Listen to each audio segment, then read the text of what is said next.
Hello and welcome to the Author's Perspective, a Metamorphs initiative.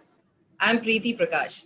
Metamorphs is a non-profit organization, a brainchild of 10 veterans who decided to bounce back, come out of their cozy retired life, and contribute to nation building this time and restoring lost values in society. I personally thank and welcome all my panelists and the audience who've joined us, who've taken a real, they've taken their time out to attend this webinar. Thank you so much. On 26th of July, 21 years back, Indian Army was successful in taking back the Kargil heights in Kashmir by throwing the enemy out from the western border who had sneaked in at the top of Tiger Hill. Many of our soldiers were martyred. To commemorate them, this day is marked as Kargil Vijay Divas. My heartfelt tributes to all the heroes of Kargil War.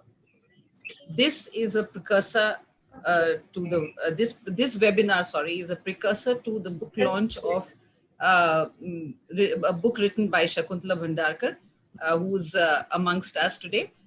She's the wife of late Lieutenant Colonel Ajit Bhandarkar, who's Shaurya Chakra.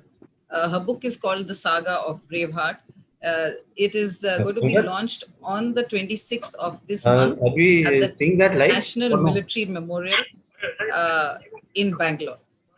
And the book will be launched by the Chief Minister of Karnataka. Women of the Fauji fraternity have played a great supportive role in the lives of their men, walking hand in hand and shoulder to shoulder. Be it raising children in the absence of their husbands or acting as mentors and counselors to the Jawan families when the Jawans are out in the exercise or deployment or in the warlike situation. Even they are very much instrumental, and maybe they're more into it, packing the whole houses, in the boxes. When you get a posting, when their husbands get posted out every 2 or 3 years, so they are there with them and maybe doing more than the husband because they're busy in their work. We have collated today's panel of Fauji women who write and who are authors of much, much acclaim. And they have documented the lives of soldiers and officers as wives and as daughters. The travails of each and every one are different. In my panel, let me introduce you. I have Swapnil Pandey,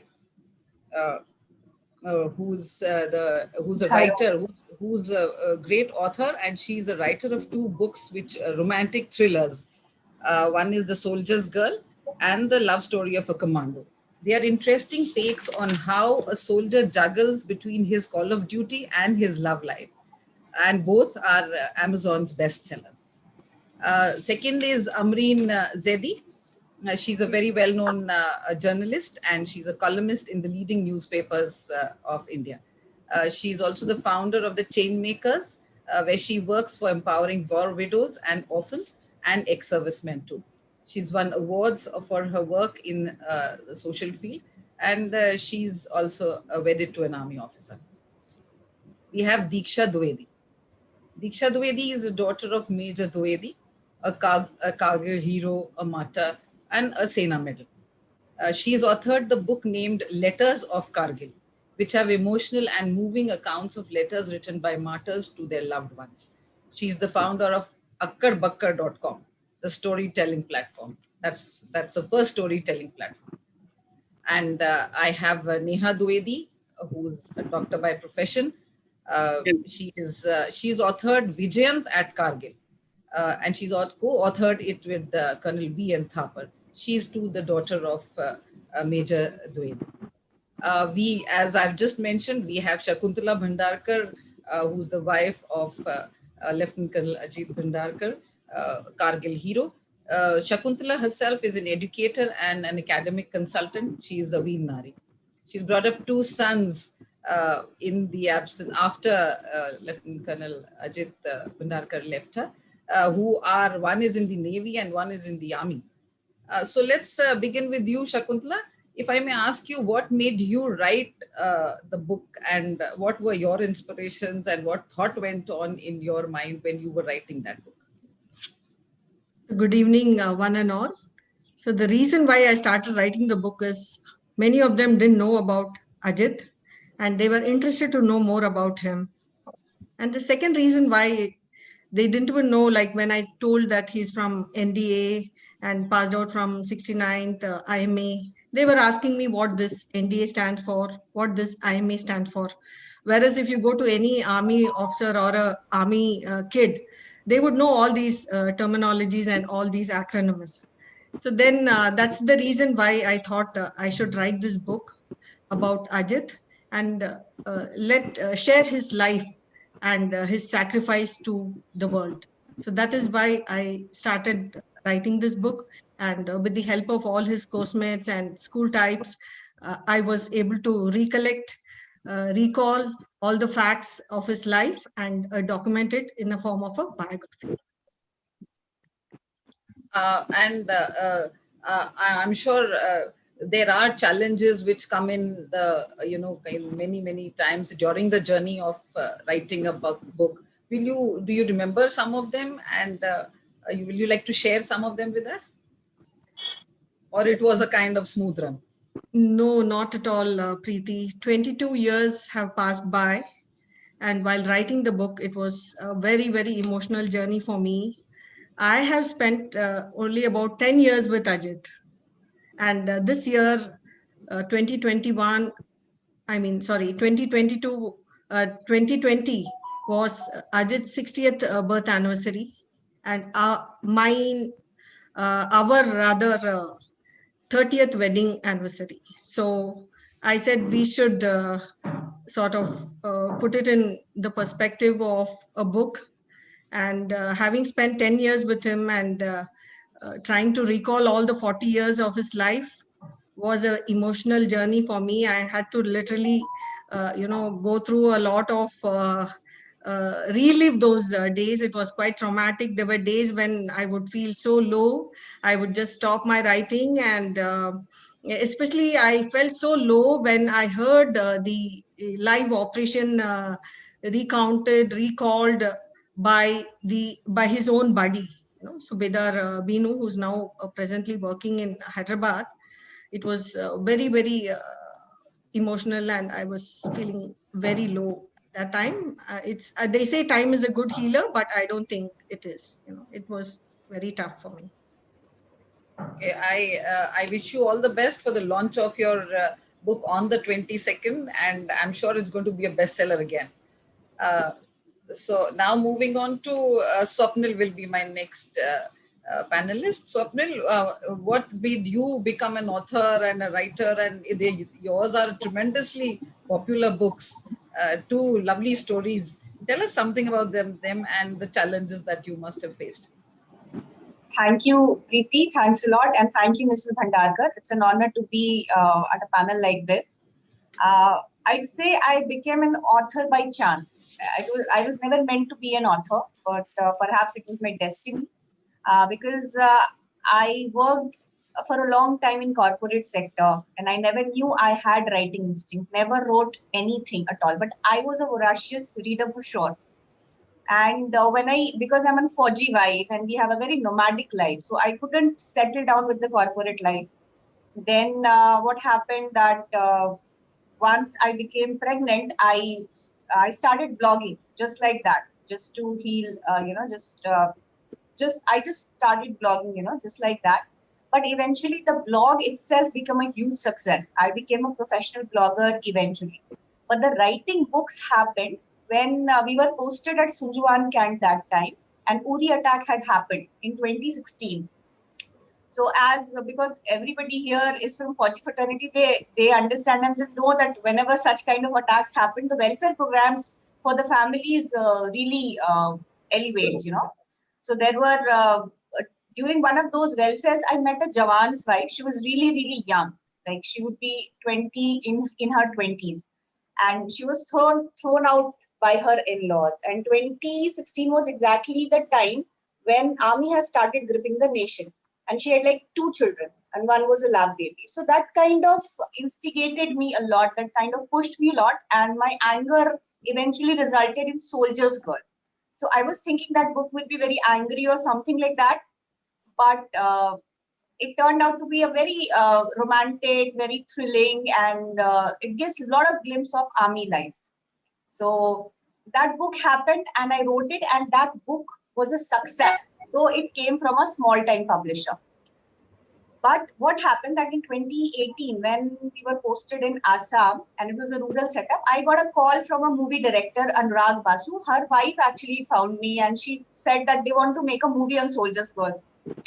So that, and I asked him that has he read the book, and he said he has personally read the book. For a director to read that 4-hour book was tremendous. So that kind of kicked me, and I came up with Love Story of a Commando, and nobody was initially publishing it.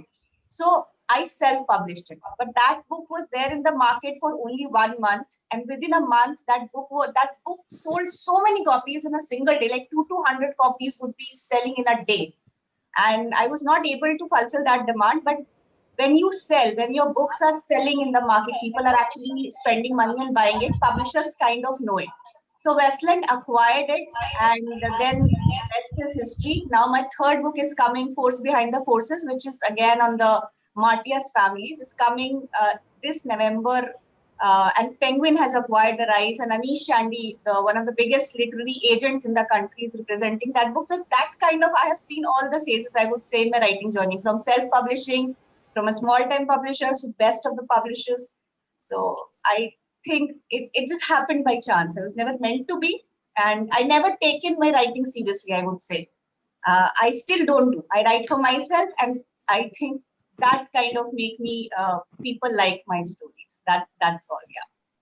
So that's a story of true destiny shaping, itself, taking the person, as they say, the destiny, you were destined as wherever the destiny takes you. Yeah. Yeah, absolutely. So now, Diksha, let's come to you. You'll tell us about how you became an author, and I think yours also, letters to the letters of Kargil is a bestseller, and I think very, very popular, right? I wouldn't say it's a bestseller, but it's Letters from Kargil. It definitely was overwhelming to see the response because I had written the book very quickly. But that is actually not the point. I don't have the same story as Swapnil at all. I've always believed in the power of the pen, and that's why, like, the company that I founded, also Akkar Bakkar, is a user generated storytelling platform where you can just come and tell stories and we edit and publish them, because I think that any story that comes from the heart reaches millions. And that is the hypothesis I went with when I started writing. My mom actually wanted me to join the army, and I actually kind of regretted it a few years later when I didn't go for the interview.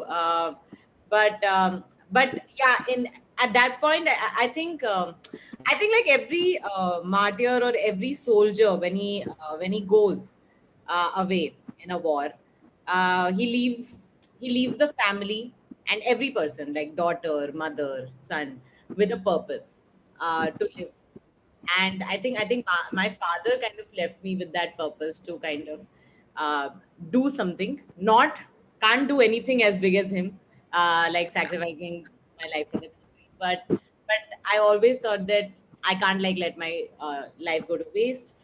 What can I do to make a difference in this world, in this country?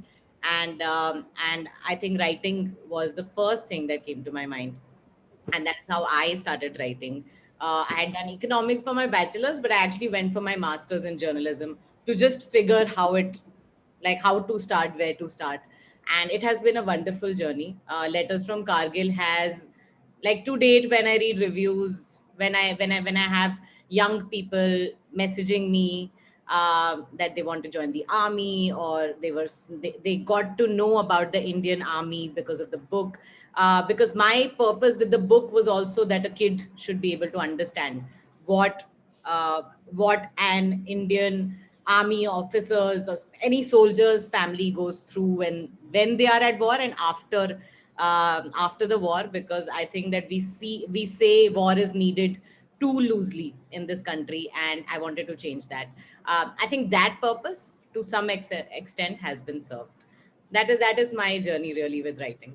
And any challenges while getting the letters of Kargil published? I believe you do face challenges from publishers, and from, even for that matter, I've heard you need to seek permissions to get your book published because it may be having some confidential matters of the army defense. Truly. So, no, so like I said, I picked up the pen to kind of make a difference. So I actually wrote my father's story for the first time on my platform, Akkar Bakkar. The story, some of you may have read that story. It was called The Kargil War Hero Nobody Told You About. I had spent some 16 years looking at television and news channels, so many soldiers being talked about, and I never saw my father's name, and I never saw my father's artillery regiment unit's name, which was 315 Field Regiment, and it has a title in bracket, which is Kargil, and it was never talked about. So my first time that I kind of wrote his story was an article, and it reached many people.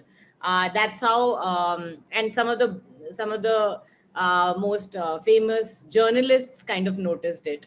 And Priya Ramani was one person who read it, and she had just joined Juggernaut, who's my publisher, and she called my sister, and like somehow she got in touch, and we talked about it, and she was like, if your father used to write so many letters, because my article had his letters, so he said then everyone must be doing it, right? Because that was the mode of communication that time. And I was like, yeah. And that time I actually quit my job to write this book. I was like, okay, I've always wanted to write a book. It is happening sooner than I expected. I was 26 then, or I think 25. And yeah, I didn't have to think. I was like, if I can actually tell people about the Kargil War through letters and journal entries, because I had validation from my article that works, that touches hearts. So went right into it. That's how my contract happened with Juggernaut. That I had access to martyr families. The tough part for my book would have been that to talk to the martyr families, because that is.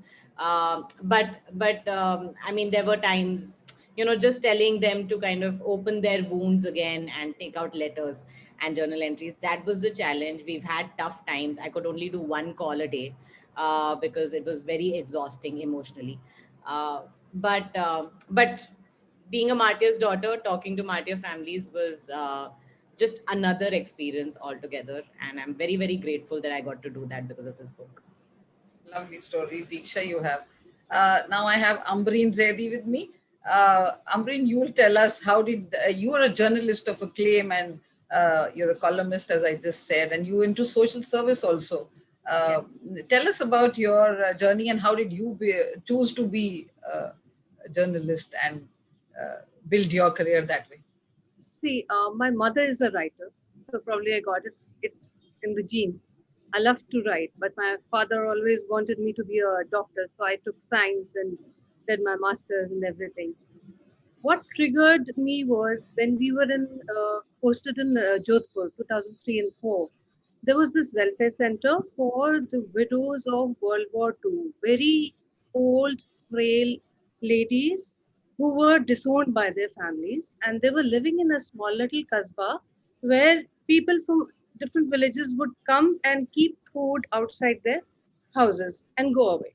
They were totally untouchables and disowned and not cared by their own families. So what the GOC there did was, and they were not getting any pensions at that time. So what the GOC did was, he started giving them 500 rupees pension as a welfare initiative per month. 3 months later, we realized the families have taken them back. See the power of money. Whose time period they did not have any penny with them, and the family disowned. And the moment they started getting pensions, and then there were cases fought in the courts for their pensions, and they started getting good money, the family accepted. So that struck a chord somewhere, and war widows struck with me.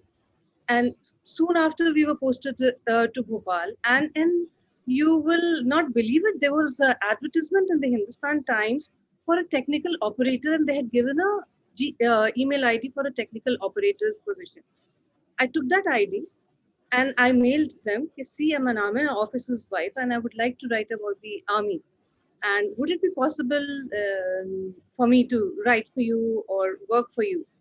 And the editor called up 3 days later and he met and he saw my writings. I used to write for different magazines and newspapers earlier and in college also. And he said, ma'am, why don't you start a column? People don't know things about army. So I said, okay, can you think about it and write about army, people in the army and life and style and everything, the challenges. So I started my column called Olive Green in Hindustan Times there in Bhopal.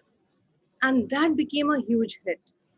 And Bhopal, I had not realized, my husband was posted in SSB there. So I had not realized that Bhopal has a large number of veterans community. So they started reaching out to me. So somebody told me there's Air Vice Marshal AVM Petia, who was a prisoner of war. And then I got to know about Brigadier Tom Pandey. And there were so many amazing officers, retired officers living there. So I spoke again to my editor. Okay, see, we have these amazing officers and people don't even know about them. No one knows. They're here. They're our real heroes. So he said, start another column. My Olive Green was fortnightly. It became a weekly column. And then we started Our Heroes there in Bhopal. And that addicted me to writing. This was so well received and few awards came in. And that I felt, yes, this is my calling. And writing for war widows was something I wanted to bring out to the world because their war, their battle begins once the soldier is killed in action. What they face, the taboos. So I started penning my thoughts in my diary and I kept writing about it. The book took shape when I left my proper job at NASCOM 2.5 years earlier, where I was heading their CSR cell. And then I started penning these stories and writing about these women, meeting them, going to their places. It was, as Diksha said, okay, you know, play, their wounds were raw, so it was a little difficult. But then I had gone to Ayodhya for an event, and my only condition was there with the event organizers was, okay, please call the war widows of the area. I want to meet them. And I went to the brigade commander there and met and realized that there are 22 war widows there in that general area. So I sent out a personal invitation to them. And there was one JCO, Nahar Singh, who helped me. And he collected the ladies. And there was this widow from 1962. And she came to the event, old, frail lady. She held my hands and wept like anything that I even couldn't control myself. For 10 minutes we kept crying, both of us. I don't know what happened to me. And she said, बिटिया हमको कोई नहीं पूछता है, बिटिया सब भूल गए, कोई नहीं पूछा. And I was like, I was ashamed of myself. Okay, it's been so many years and she is such a old frail lady and look at the life she's leading. So then I started writing about these. My book will be out soon. It'll go into publishing this month. And now I write Barracks and Beyonds for Times of India, so where I write about these issues and other issues of the Indian Army. That's my journey. That's a great contribution that you're doing, Amreen, to the Fauji fraternity itself, I think. And we need people more like these, to bring out what is ailing the forces and where are the martyrs, families and all, who, where are they being looked after by the government or by the system? I'm sure there are lots and lots of stories out there to be told and written about. Thank you so much, Amreen, for that. It was really emotional. Yeah. Neha, I think you're muted. Yes. Yeah. So now, Neha, you will tell us how did you turn an author, and about your works. So actually, my journey was also somewhat similar to Diksha's in the way that of course, I didn't study for it, and I mean, I'm a doctor by profession, and so I always say that I'm not a trained writer, so don't expect a literary genius from me, but I can tell a story. So for me, what happened for me, writing came about. I think much in the same way that it does for most people, which is that they start with reading. So I always, in fact, my father was very encouraging towards me reading books, and my memories of him, most of my memories of travels with him is him getting down to go get the whichever books that I would read at that time, and he always encouraged it. I didn't have to ask him, and now I realize that he was trying to inculcate this habit of reading in me. And so earlier it was the books that kids read, because we had him for till the time I was 12 years of age.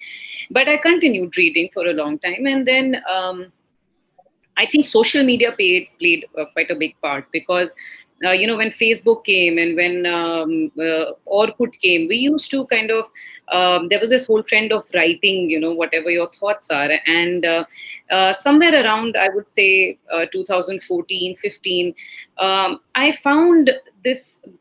It is cathartic to write, for sure. I'm sure everyone on the panel who writes feels that. And when you write about something that really matters to you, and when you write from your heart, it's always even as a piece to read, it's always better. So I used to find solace in writing, in the sense about myself, or about my father, or about any experience that used to really touch me. As a kid, actually, I used to write a diary also, but I think I was always very scared that somebody will read it, so I just stopped writing it altogether. I always want to tell everybody that you should never read your kids' diaries, because that's the one thing that will deter them from doing something that they may be good at. So, but when we started doing this on Facebook, I, also read, even when Diksha started Akkar Bakkar, I used to write for them off and on. And sometimes I would write even fictional pieces. And I used to really enjoy the whole process. And every once in a while, when something would really move me, there were times when, for example, there was this whole Gurmehar thing that had happened. So every time that there would be an incident that would move me, I would write about it. And I would see that whenever I would write about it, it would really get like that kind of a response, the one that you kind of expect, where people are agreeing with you, also giving their views also, and they can lead to proper discussions, which I liked. So I was also actually in that trip in 2016, when Priya offered a book to Diksha. She offered a book to me as well at that time, saying that, I remember, because she interviewed us before that for a column. So she said that, I remembered that you said that you used to write a Dear Daddy book. So I used to write Dear Diary, and after my father got martyred, I started writing Dear Daddy, because I thought that's my way of connecting with him. So she asked me if you would like to do a Dear Daddy book, and I said, yeah, but I think I think I panicked a little, because I didn't know, I had no experience of, writing a book or something. So it never panned out. But I had this idea in my mind. When we came back from Vijay Diwas celebrations that year, I started talking to Diksha about it as well, that, I feel like I want to write a book, I want to write a book. And there was this idea that I had. And so we came close to it, but that never happened, because, I did not sign the contract. That just went away for some time. But during the course of that time, I did get in touch with some publishers, Juggernaut and Penguin. Diksha had some contacts in Penguin, and that time I'd got in touch with one of the editors there.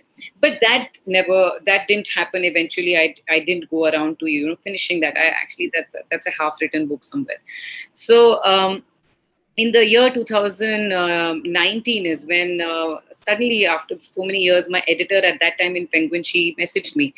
I'd started this whole campaign on Instagram, where I was doing, because it was 20 years to Kargil War in 2019. So I was doing my Kargil War diary 20 years after Kargil War, where I was documenting all of these, the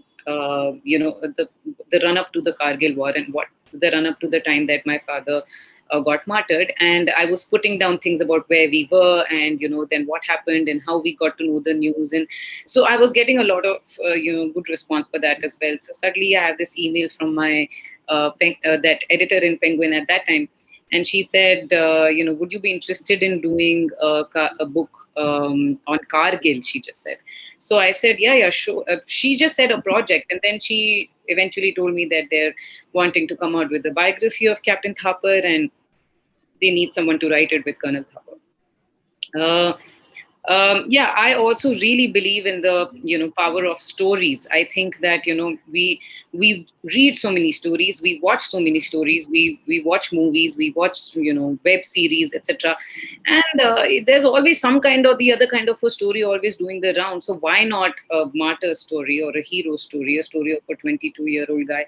So I realized that I really felt for the whole the subject, the fact that you write down the story of a hero who got martyred at the age of 22. I was very excited. Again, I was a little nervous because I was like, okay, I don't have any experience in this, and how do you write about someone who's not there anymore, and you've never met him and you're never going to meet him? So that was a little intimidating for me. But then I started thinking about. So I told them that I would love to be a part of it, and and that we knew the Thapars, personally as well. We met earlier, and I'm sure Bhandarkar auntie also knows that everybody knows everybody in the Martyr family. So. When I went to him, I realized that he had put everything together. Like, he has saved everything from his son's life. But you see, this was supposed to be a biography of a war hero. It was not supposed to be the biography of a son only. So then I started thinking that what am I going to bring to the table? And, what do I see the book as? So it had to be whole. It had to be from the perspective of every other person in his life as well. When you read a story, you should get an understanding of how he was in different roles. So I just made a list of people that I thought that starting from maybe his friends or his cousins or people he was close to, other officers' kids, and it helped that I'm also from an army background, so I know what kind of a life it is, and growing up, what are the kind of people that we're close to. We're close to, if he was close to his father's buddy at that time, those kind of things. So I made a list of that, and I sat down with his parents, made a list of these people, and I actually went and met everybody. I traveled wherever I could, wherever they were, and I went and I met, and of course it was quite a humbling experience, and I really liked the fact that he was only in service for 6 months, but the memories of the people, of his own personality, or his how he was, or little things about him, they were crystal clear. And it was amazing for me to see that, because it has been 20 years, or it had been 20 years, in 2019, and people were so clear and so forthcoming, and so nice about sharing his story, and they actually wanted it to be written for no personal gain, which was that really encouraged me. So yeah, it for me, and when we finally got it all together, and we finished the story, and the kind of response it received, it was all very humbling. And I'm whenever we get messages from somebody who's reading the book, and trying to tell you that, what, I always knew this. Now the thing is that Captain Thapar is still really spoken about. People know about Rukhsana, people know about his martyrdom. Then what do you have, what is the extra thing that your book is going to give them? That was always one challenge in my mind. And I felt very good when I had people messaging me, telling me that, we always knew this, but you showed us this. We knew that, but you showed us that. So that really mattered to me. And I was glad that, okay, this is exactly what I wanted to achieve with it. And, if I've been able to do half of it also, it's, I'm happy with it. From where I'm at, don't have unrealistic expectations from myself. And that did well. And fortunately, I also was able to, I met during the course of my research, I met another person in Noida only, another officer. And now I have another book in the pipeline that's coming out in November with Penguin only. It's about the rescue of Sheikh Hasina in 1971. So it's for me, I think it's a really rare privilege to be able to tell the stories of these people who we are not aware of, actually, and to get them to to the reader's drawing room, and to start discussions about these stories, which in my mind are really relevant stories. I feel very privileged to be a part of that. Great, Neha. It seems, that this runs into your blood, writing books and writing stories. Both your sisters have really written very, very good books. And Thank you. all these experiences are really humbling. If I can just digress a little from here, we have Renu, as I said, Mrs. Singh in our audience.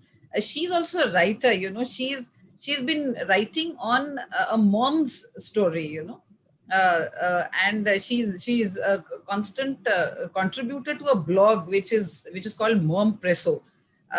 So I'm sure Renu, आप कुछ बोलना चाहेंगे आपके जो लेखन है उसके बारे में, and what is that mother kind of thing या lady kind of thing that you write on? थोड़े समय आप बताइए हमें. हाँ, एक्चुअली मिस अय्यर बहुत सारे थॉट्स मेरे दिमाग में आते थे और मैं उसको डायरी में लिखती थी, और डायरी में लिख के मैं बंद करके उसको अलमीरा में रख देती थी. बट जब भी मुझे जो भी थॉट आता था मैं इमीडिएटली उठ के उसको लिखती थी, और थोड़े दिनों बाद वो स्टोरी में फॉर्म हो जाता था. छोटे छोटे लिख के फिर उसको एडिट करके स्टोरी लिख देती थी. बट मुझे ऐसा लगा कि इस डायरी में लिखने से तो कोई फायदा है नहीं. मैं पढ़ रही हूँ और कोई पढ़ नहीं रहा है. एक मेरी फ्रेंड है जो मॉम्स प्रेसो पे लिखती है, जो मैरिड वुमेन के लिए एक साइट है जो ऐसे एज अ हॉबी के तौर पे आप वहाँ पे लिख सकते हो. तो उसने मुझे काफी इनकरेज किया. उसने बोला दी, वो मेरी जूनियर भी है कॉलेज की, स्कूल की, तो उसने बोला दी आप यहाँ पे लिखो, और चलो आप तो अकेले पढ़ते हैं, कम से कम 100 लोग भी पढ़ेंगे तो देखते हैं क्या रिव्यू आता है. तो इस तरह से मैंने लिखना शुरू किया. मैंने बहुत सारे टॉपिक्स पे लिखे हैं, बहुत सारे शॉर्ट स्टोरीज भी लिखे हैं, बहुत सारे आर्टिकल्स लिखे हैं.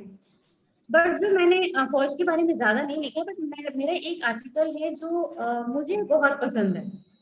मैंने लिखा था फौज एक संस्था नहीं है बल्कि वो जीवन पद्धति है, जीने की कला है. उसको काफी लोगों ने पसंद किया, और सबसे अच्छा मुझे लगा जब मेरा बेटा ही सबसे अच्छा क्रिटिक है.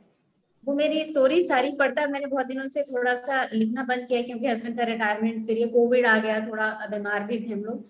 बट जब मेरे बेटे ने, टूटू ने वो स्टोरी पढ़ी और उसने बोला मम्मा आपने बहुत अच्छा लिखा है, उस दिन मुझे लगा कि हाँ मैं भी थोड़ा लिख सकती हूँ. तो मैं ऐसे शॉर्ट स्टोरीज या जो भी थॉट मेरे मन में या जो भी सोसाइटी में मैं देखती हूँ अच्छी बुरी चीजें, उसको मैं लिखने की कोशिश करती हूँ. मैं बहुत अच्छी लेखक तो नहीं हूँ, बट कोशिश करती हूँ. मेरे एज अ हॉबी के तौर पे मैं लिखती हूँ, और बस ज्यादा नहीं लिखा है, मतलब बट 67 स्टोरीज तो मैंने लिख ही लिए हैं. अभी फिर से मैं शुरू करने का सोच रही हूँ. तो कुछ स्टोरीज तो बहुत लाखों लोगों ने पसंद किया और देखा, पढ़ा है उसको. मैं सोच रही हूँ फिर से थोड़ा शुरू करूँ. आफ्टर कोविड घर में सब बीमार हो गए थे, सबको कोविड हो गया, तो मैंने बंद कर दिया लिखना. बट अब मैं फिर से शुरू करती हूँ, ऐसा मैं सोच रही हूँ. लिखना मुझे अच्छा लगता है. ऐसे मेरी जर्नी शुरू हुई, कुछ प्लान नहीं था, कुछ मैंने सोचा नहीं था, बट ऐसे मेरे फ्रेंड के उसने इनकरेज किया और मैंने लिखना शुरू किया, और मुझे अच्छा रिस्पॉन्स मिला, तो मुझे लगता है लिखना चाहिए. Thank you, so nice. एक फीलिंग जो अंदर की आती है वो, आई थिंक टू राइट और टू स्पीक और whatever, I think that should be given wings. So nice. आपने सबने इतना you've shared all your experience with us. We'll, I think, now open the session to Q&A. And I would just request the other audience to keep their mic on mute. And the one who's asking a question should name himself or herself, and to whom is he addressing the question to. We can now... excuse me, Priti, before that, there are a few questions which was shared in the Google form. So one question is, should service in an arm of the armed forces be made mandatory? So this is a very pertinent question. Who is it addressed to? जिनका Yeah, नाम it है, is उनका just नाम है? नहीं, नाम नहीं है. It's just a question which has been shared by our admin team. So what is it? Who will like to answer it? Yeah, Anyone so I wants would to like answer to. it? Yeah, I would like to take that question Sure. as an educator, because we have seen our kids being so keen in the army, and their parents always want our kids to their kids to be organized and disciplined and all that. So I feel a few years in the army, few countries do have it. if they serve in the army, it would really make a big difference. We have with us our youngsters Neha and Diksha, so we can take their opinion as well. What do you say? Diksha wanted to become an army officer, so let's hear from her.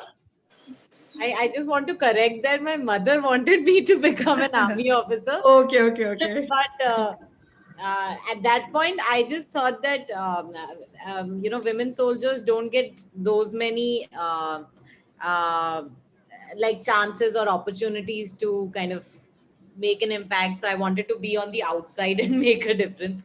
But when it comes to this, I have actually had a conversation earlier, maybe on a panel. I feel like I don't know if every citizen should serve the army for a few years. However, I feel every bureaucrat, every authority in power should serve the army, especially the defense minister, like people who are designing the budgets and deciding defense budget and where they should be allocated. And I think all politicians, I truly believe that anyone who's taking decisions for this country should serve the army for a few years. And yeah, I really hope we can do that one day. I think it'll make a huge difference. I for myself think that every youth should be at least spending 2 years in the army. That makes it more disciplined, and the kind of I'm so the democracy we are I think too much of a democracy. So that will kind of bring things quite in perspective. The only confusing thing I find here is because we are such a huge country, and the how much budget goes into every soldier in terms of their equipment and their uniform and everything is too huge, I feel, for a country of this size. So I don't think we can afford it only. I think that's what. And of course, I mean, the good, it would be great if everyone can. But I think when I get into Can I? General Anuj wants to say something. Can I take it on? Sure. Please come. Before I talk on this, can I, with your permission, add a line about Metamorphs? You had missed out a few words. Please, Metamorphs General is a global, non-political, non-religious, non-profit voluntary initiative for creating a peaceful, inclusive, and vibrant India, and in turn, a peaceful, inclusive, and vibrant world. That is Metamorphs. One. Great. Yeah, Two, Diksha, the girls in the army are doing as well, if not better. So I just want. So your voice is getting when you were saying that I don't know if it's the same for everyone. They are getting opportunities and they are doing exceedingly well. Now the question of conscription. Now, conscription in a country as large as ours may not be practically possible. Instead, we can find a via media and NCC-like training for entire nation. Every single youth can be made mandatory. While you cannot have everyone serving the army, both resources and otherwise things may not be available, but positively we can think in terms of having an NCC-like training mandatory for every single child. And for that, you will try and, where the manpower will come from. We have a huge reservoir of retired army personnel who can do the needful, and we can think in terms of that can be a good via media. And I absolutely, who is a part of decision making, or is the decision maker, should have had an exposure into the armed forces. Even today, you cannot heir the British throne unless you have served the British Army, Navy, or Air Force. So I think that answers the question. Shakuntala, I think. Yeah. So, and the second question is, what were your expectations from writing? So then the very purpose of writing this book was to share the experiences of an army officer, not only his training and what he goes through, but also the various institutions in the army which trains the soldier, whether it be the National Defense Academy, whether it be the Indian Military Academy and other colleges like the Staff Defense, the DSSE in Wellington, the Defense Service Staff College in Wellington, or the Army War College. So all these institutions are also being covered in my book, The Saga of a Braveheart. So these are all the expectations of my writing, and I'm sure the other panelists also will have something to share. So over to Swapnil, expectations of your writing. Expectations of writing is, as I said, you should never expect from writing, because I told you about my journey. When I started writing my first book, I was angry. No, it is sorry. It is not your writing per se. When people read your book, what is it you want them? What is the objective of writing your book? That is what is the question. That is what that is what I was about to tell you. Okay. That the books are very powerful medium. That's what I said. When I started writing, I started writing the book in a very angry mood. But the book turned out to be romantic, funny, thrilling. Okay. And the kind of impact but it makes on people is tremendous, because many people, I would say, like, I tell you a recent incident, like the Galvan Standoff, when it happened. I keep on getting a lot of ping from different readers and my audiences. So a newly wedded bride, she was wedded like for 20-25 days, and she was very, very young, and her husband was deployed to Galvan. And on the way to his deployment, he bought this book, Love Story of a Commando. And she told me that while during his deployment, he somehow managed to call her and he read a paragraph from that particular book, and both of them were crying. And she said that, ma'am, I'm not going to buy Love Story for the Commando because my husband would, whenever he'll come back, he'll gift it to me. But I have bought your book, Soldier's Girl, and it has kind of provided me solace, you know. So then there was another incident that a sister messaged me that her brother has been deployed in the Galvan Standoff again. Just imagine 25, 26-year-old boys. She said that my mother is not eating, and please tell us what to do. So I told them, and she has read my book. I guided her and I told her that you are a sister of a lion. Don't worry about it at all. And then she asked her mother to read that book. So that's the power of the book, I tell you, because book reading is a very intimate process. It's unlike TV watching or even the OTT platforms. It's between you and the reader. So my books, what they provide the glimpse of army life, the extremities of it. There's one side, there's a lot of glamour. There's other side of it has separation. They kind of guide people, and a lot of people find a lot of solace, solitude, love and affection for the forces, I would say.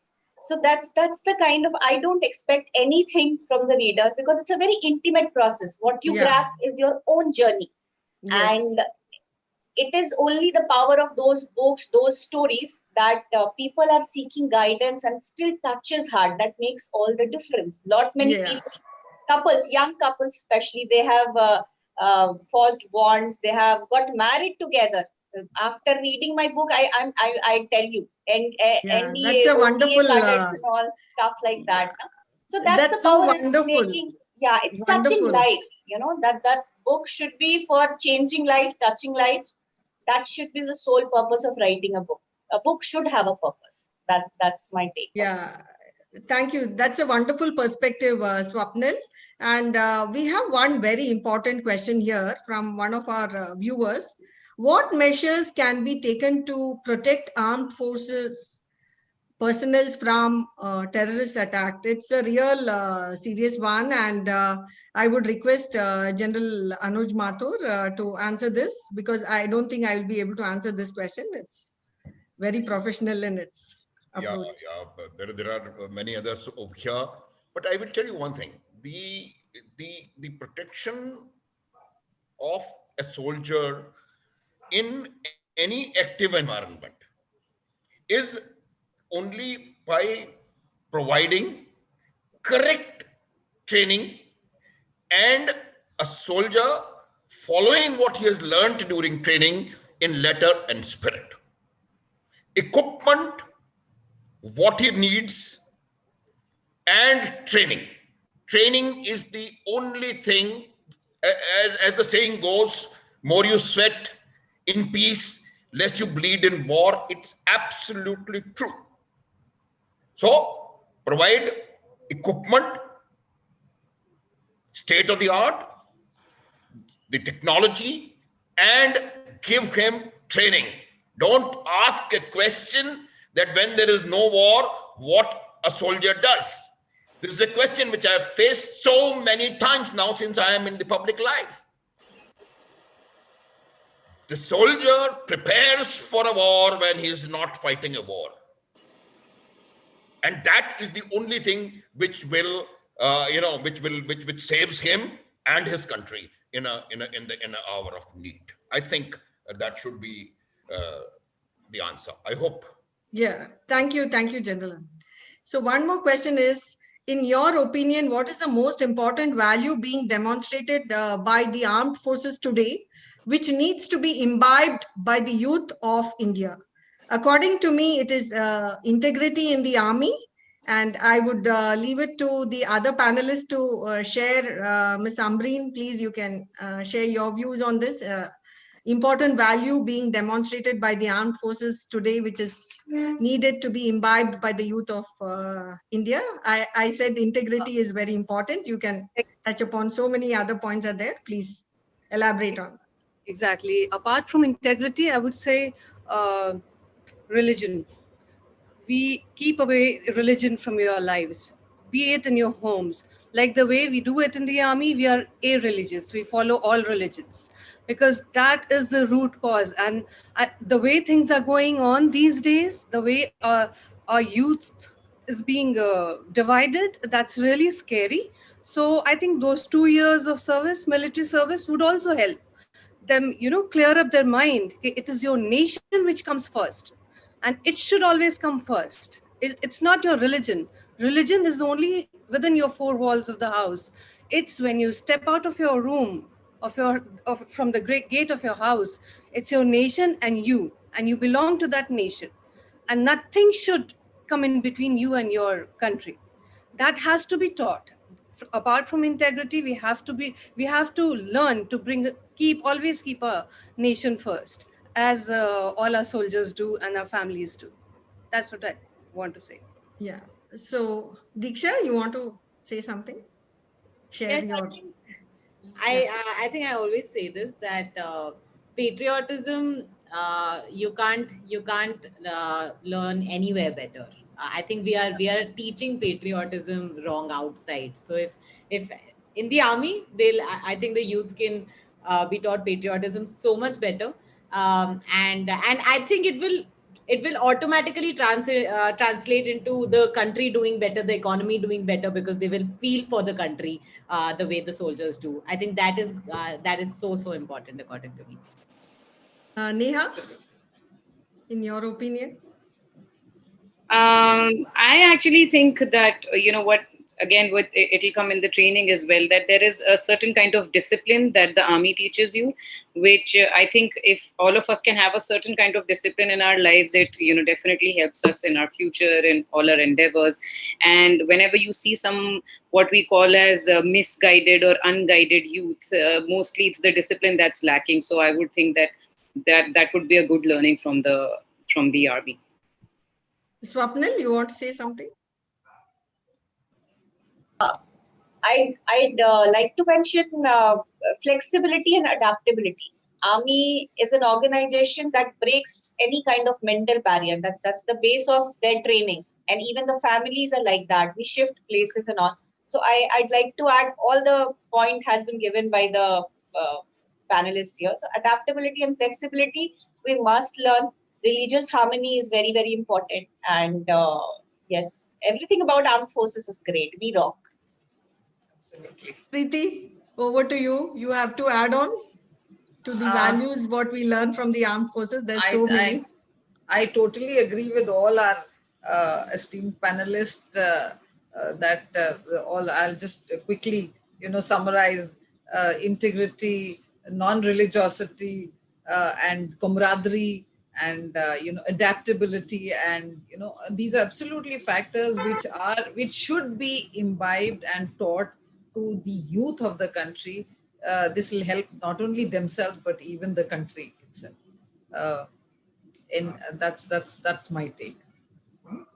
Can I add a word here? Yeah, Ram, please do. I think we are getting too serious about this whole thing, so Yeah. I just wanted to lighten up the mood. Please, yeah. For those of you who don't know me, I'm Colonel Ram Athavale. I'm based in Pune, and I'm a course mate of our dear Martyred friend Ajit Bhandarkar. It's not, discipline, motivation, and all these things are not really from birth that you have. But it is the shock and awe that you are faced with when you join the academies or the training centers that actually lead you to develop these kind of traits in you.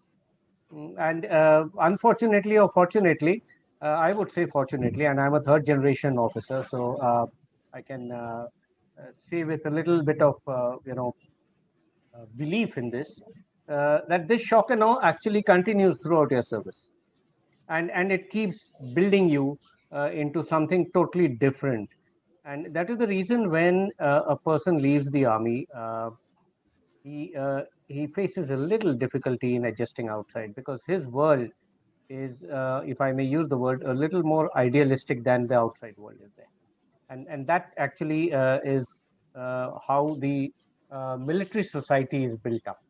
I think someone mentioned that it's a family. It's a different kind of a culture. It's a different kind of a lifestyle that we have in the armed forces. And I think this shock and awe in the initial stages and then built up subsequently is what actually gets you there. Those of you who are military wives, and not from a military background, would have faced this shock and awe when you had got married and come first time to the unit, and in a very different manner, of course.